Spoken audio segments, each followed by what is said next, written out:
Good morning students. कल हमने पढ़ा था how to balance a chemical equation. आज हम पढ़ेंगे टाइप्स ऑफ केमिकल रिएक्शंस, जिसके अंडर आज हम 4 रिएक्शंस पढ़ेंगे। सबसे पहले एक रिएक्शन, फर्स्ट जो रिएक्शन पढ़ेंगे वो है कॉम्बिनेशन और सिंथेसिस भी कहते हैं। सेकंड रिएक्शन हम पढ़ेंगे डिकम्पोजिशन। थर्ड हम पढ़ेंगे सिंगल रिप्लेसमेंट और डिस्प्लेसमेंट रिएक्शन भी कहते हैं। एंड देन डबल रिप्लेसमेंट और डबल डिस्प्लेसमेंट रिएक्शन भी इसको कहा जाता है। सबसे पहले देखिए सिंथेसिस। हम शॉर्ट में कोशिश करते हैं पहले बताने की क्या होती है। जो है सिंथेसिस, जिसको हम कॉम्बिनेशन रिएक्शन कहते हैं, इसमें दो या दो से ज़्यादा रिएक्टेंट्स, आपको पता है एलएचएस पे रिएक्टेंट्स है दो, यहाँ पे दो रिएक्टेंट्स हैं, दो रिएक्टेंट्स आपस में रिएक्ट करके एक प्रोडक्ट बनाएं, तो ऐसी रिएक्शन को हम क्या कहते हैं? Combination reaction. नाम से पता चल रहा है दो रिएक्टेंट्स आपस में कंबाइन हो रहे हैं और ये जो है वो एक प्रोडक्ट है।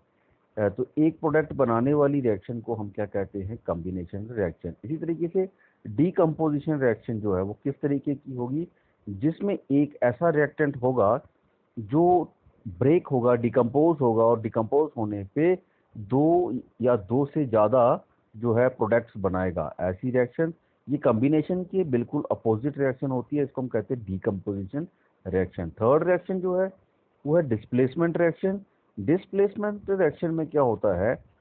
हमारे पास दो रिएक्टेंट्स होंगे, दो रिएक्टेंट्स में क्या होता है, ये आपस में एक जो इसका आयन है वो रिप्लेस हो जाता है दूसरे से। जैसे ए बी, एक हमारे पास रिएक्टेंट है वो सी के साथ रिएक्ट कर रहा है।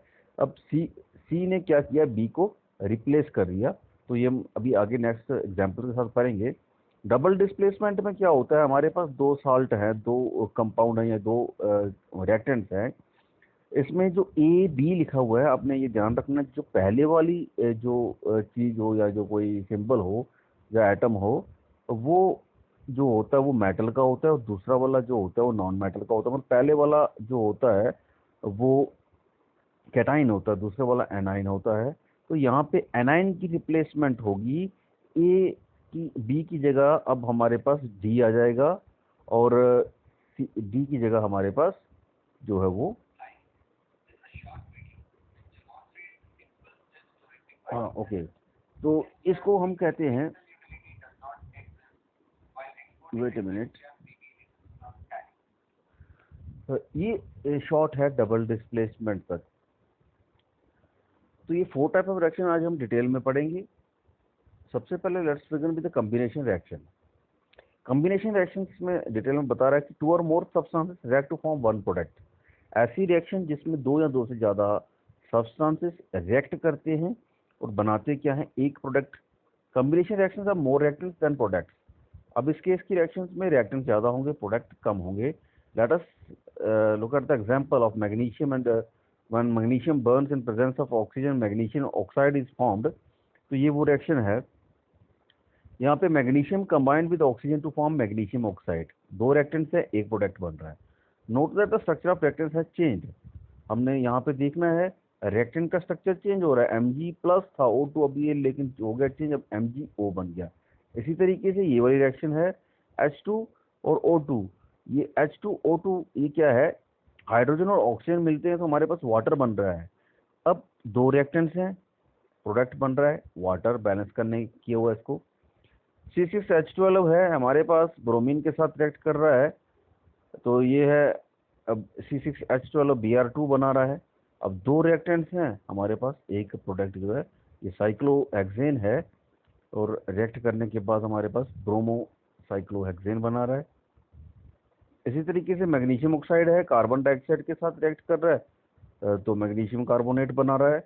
ये दो रिएक्टेंट्स एक प्रोडक्ट बनाने वाले रिएक्शन को हम कॉम्बिनेशन रिएक्शन कहते हैं। बहुत सारे एग्जांपल्स हैं, magnesium oxygen, H2O2, carbon plus oxygen carbon dioxide बना देता है, H2Cl2 HCl बनाता है acid, sodium plus chlorine NaCl बनाता है। एक सब में देखो आप, एक ही प्रोडक्ट बना हुआ है। रिएक्टेंट्स दो हैं, कभी कभी दो से ज़्यादा भी हो सकते हैं। फिर iron plus sulphur ferrous sulphide बना रहा है, calcium oxide plus water calcium hydroxide, जिसको हम चूना भी कहते हैं, लाइम। NH3HCl अमोनियम क्लोराइड बना रहा है, carbon monoxide oxygen carbon dioxide बनाता है। ये सारी की सारी जो एग्जांपल्स हैं ये किसकी हैं? हमारे पास कॉम्बिनेशन रिएक्शन की। सेकेंड टाइप ऑफ जो रिएक्शन होती है वो डिकम्पोजिशन। अभी हमने पढ़ा ए बी एक रिएक्टेंट है, जैसे H2O हो सकता है, H2O2 हो सकता है, बहुत सारी एग्जाम्पल्स आएंगी। वो डिकम्पोज होगा, ब्रेक करेगा और A+B बनाएगा। H2O को डिकम्पोज करो तो H2 और O2 बनेगा, ऐसा वाला होगा। जो reaction where a more complex molecules break, ये ऐसी रिएक्शन है जिसमें कम्प्लेक्स मॉलिक्यूल टूटते हैं और टूटने के बाद सिंपल प्रोडक्ट्स में चेंज हो जाते हैं। सोडियम हाइड्रोजन कार्बोनेट है, ये रिएक्टेंट है, ब्रेक हो रहा है 3 प्रोडक्ट्स में, sodium carbonate, water and carbon dioxide. Silver oxide है, सिल्वर प्लस ऑक्सीजन में ब्रेक हो रहा है। इसी तरीके से कॉपर सल्फेट है, कॉपर सल्फेट 5 वाटर था, 3 वाटर प्लस 2 वाटर में हो रहा है। बेरियम क्लोराइड था, बेरियम क्लोराइड 2 वाटर था, बेरियम क्लोराइड और वाटर अलग अलग हो रहा है। तो ये सारी एग्जांपल्स किसकी हैं? डिकम्पोजिशन रिएक्शन की, जिसमें आपको दिखने में नजर आ रहा है कि रिएक्टेंट एक है लेकिन प्रोडक्ट बहुत सारे। ये फर्स्ट का कॉम्बिनेशन का बिल्कुल अपोजिट है। होती क्या है? Displacement reaction is a chemical reaction in which A more reactive element displaces a less reactive. ये पॉइंट आपको नोट करना है। ये ऐसी रिएक्शन है जिसमें मोर रिएक्टिव जो होगा वो लेस रिएक्टिव को रिप्लेस कर देगा। मतलब जो ज्यादा ताकतवर होगा दूसरे को निकाल देगा। जो ज्यादा ताकतवर होता है वो दूसरे को पकड़ के उठा देता है। अगर मान लो एक चेयर है और 2 आदमी हैं, दोनों में से जो ताकतवर होगा वही बैठेगा।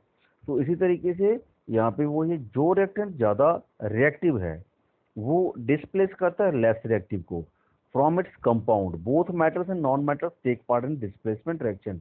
Example, look at the example.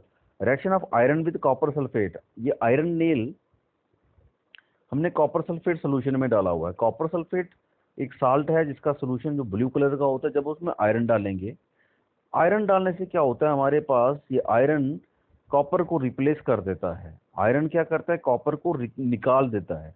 जब आयरन ने कॉपर को निकाल दिया, इसका मतलब आयरन और कॉपर में से ज्यादा रिएक्टिव कौन है? आयरन।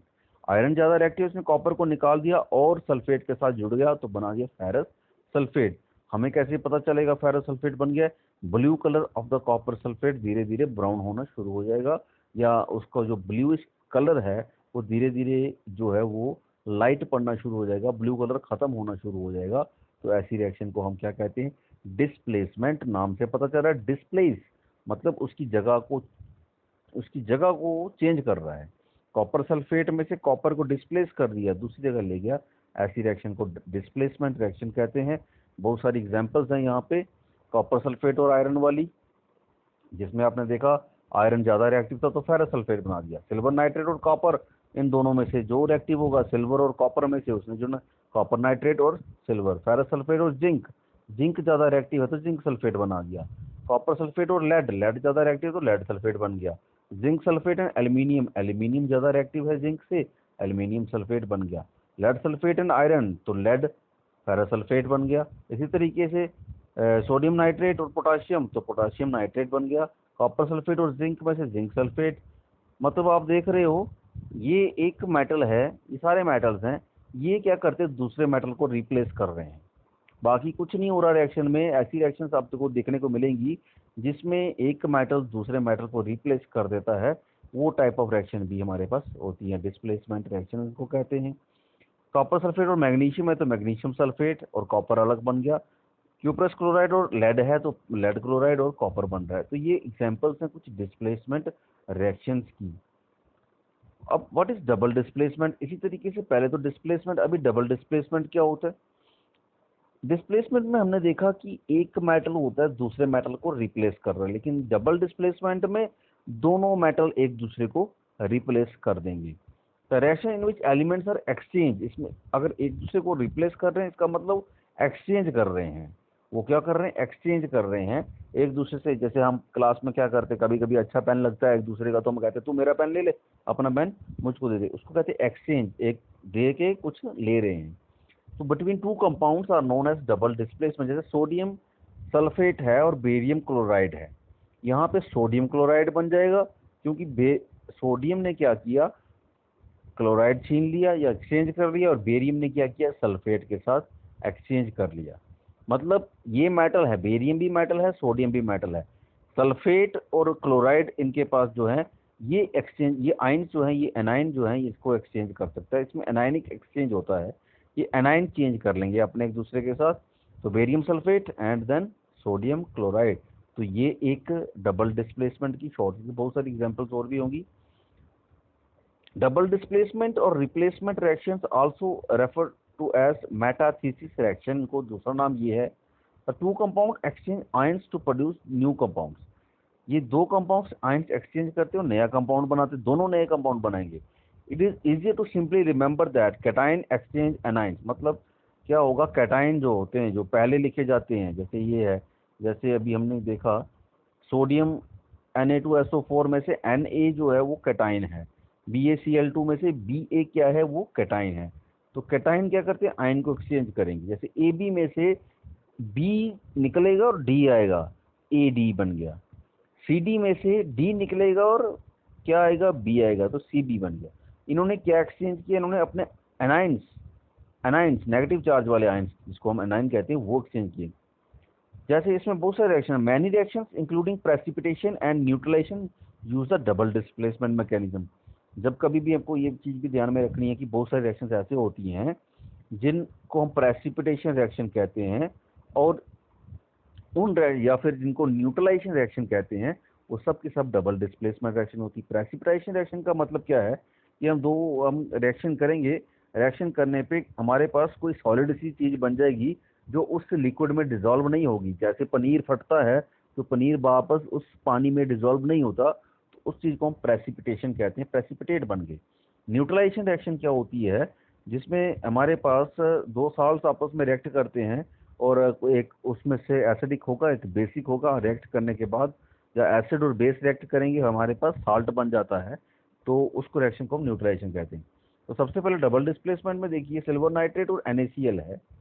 अब सिल्वर ने Cl ले लेना है क्योंकि आयन एक्सचेंज कर रहे हैं एनाइन वाले, और Na ने NO3, तो NaNO3 AgCl। ये रिएक्शन बड़ी आसान है, रिएक्शन करने का तरीका बड़ा आसान है।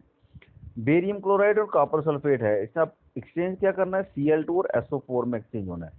तो जो Cl2 है वो इधर जाएगा, जो SO4 है वो इसके पास आ जाएगा। तो हम कह सकते हैं बेरियम सल्फेट और copper chloride. Lead nitrate and Na2SO4 sodium sulphate है, तो लेड सल्फेट बनेगा और सोडियम नाइट्रेट बनेगा। इसी तरीके से कॉपर सल्फेट है हमारे पास, H2S गैस है। कॉपर सल्फेट अब क्या करेगा, क्यूप्रस जो सल्फाइड बनाएगा और H2SO4 बनाएगा। लेड नाइट्रेट है, NO3 है, NO3 रिप्लेस हो जाएगा, किसके साथ हो जाएगा, Na के साथ, NaNO3। अब इसके पास I है तो PbI, COCl2 है, COCO3 बन जाएगा। तो आपको यहाँ पे देख के समझ आ रहा होगा कि किस तरीके से आयन एक्सचेंज होते हैं, नेगेटिव चार्ज वाले आयन को एक्सचेंज कर लिया जाता है। तो ये जो रिएक्शंस हैं इनको हम क्या कहते हैं, डबल डिस्प्लेसमेंट। ये जो चार रिएक्शंस हमने पढ़ी, जिसमें कॉम्बिनेशन आया, डिकम्पोजिशन आया, displacement reaction I and double displacement reaction I. और उसके साथ साथ आपने एक और नाम देखा, प्रेसिपिटेशन रिएक्शन भी आती है और न्यूट्रलाइजेशन रिएक्शन भी आती है। और रिएक्शंस आपने जो सुनी होंगी, एक एक्सोथर्मिक रिएक्शन करके सुना होगा और एक एंडोथर्मिक रिएक्शन भी सुना होगा। एक्सोथर्मिक रिएक्शंस ऐसी रिएक्शंस होती हैं जिसमें क्या होता है, हीट जो है वो इवॉल्व होती है, हीट निकलती है। मींस ऐसी रिएक्शंस जब हम रिएक्शन करवाएं, हम दो रिएक्टेंट्स को आपस में मिलाएं और जिस वेसल में हम मिला रहे हो अगर उसको टच करके देखोगे तो उसका टेम्परेचर जो होता है वो बढ़ जाएगा। मतलब पहले जो आपने हाथ लगा के देखना है तो हो सकता है वो नॉर्मल हो, लेकिन बाद में जब हाथ लगाओगे तो बीकर आपको इतना गर्म लगेगा कि आप उसको हाथ नहीं लगा पाओगे। तो हीट इवॉल्व हो रही है, हीट बाहर निकल रही है, ऐसी रिएक्शंस को हम एक्सोथर्मिक कहते हैं। और दूसरी तरफ एंडोथर्मिक रिएक्शन वो होती हैं जिस रिएक्शन में टेम्परेचर जो होगा डाउन हो जाएगा, हीट एब्जॉर्ब हो जाएगी। हीट जो होती है वो एब्जॉर्ब होगी सराउंडिंग से, रिएक्ट अपने उस रिएक्शन में। जो जब हीट एब्जॉर्ब होगी तो बाहर क्या होगा, बीकर कैसा नजर आएगा, ठंडा हो जाएगा। हीट एब्जॉर्ब हो रही है तो जिस बर्तन में, जिस वेसल में हम एक्सपेरिमेंट कर रहे हैं वो वेसल कैसा हो जाता है, ठंडा हो जाता है। तो एक्सोथर्मिक और एंडोथर्मिक रिएक्शंस हैं। एक्सोथर्मिक की सबसे बेस्ट जो एग्जांपल है वो किसकी है, वो रेस्पिरेशन की एग्जांपल सबसे बेस्ट एग्जांपल है एक्सोथर्मिक में, जिसमें हीट क्या होती है, इवॉल्व होती है, जिसमें एनर्जी बनती है। और दूसरी तरफ ऐसी रिएक्शन जो हीट को लेती हैं जब हम रिएक्शन करवा रहे हों, जैसे हम फोटोसिंथेसिस की बात करें तो वो एंडोथर्मिक रिएक्शन है। उसमें क्या होता है, सनलाइट एब्जॉर्ब की जाती है, तब जाके प्लांट जो है अपना खाना बनाता है। तो ये था आज 4 टाइप ऑफ रिएक्शंस हमने पढ़ी। कल हम जो करेंगे वो रिडॉक्स रिएक्शन है, उसको अलग से इसलिए रखा कि उसको हमें उसके बारे में थोड़ा डिटेल में पढ़ेंगे, रिडॉक्स रिएक्शन विद एग्जांपल्स। और हम इसका शायद लास्ट जो है वो कोरिजन और उसको प्रिवेंट कैसे किया जाता है। This is all about types of reaction.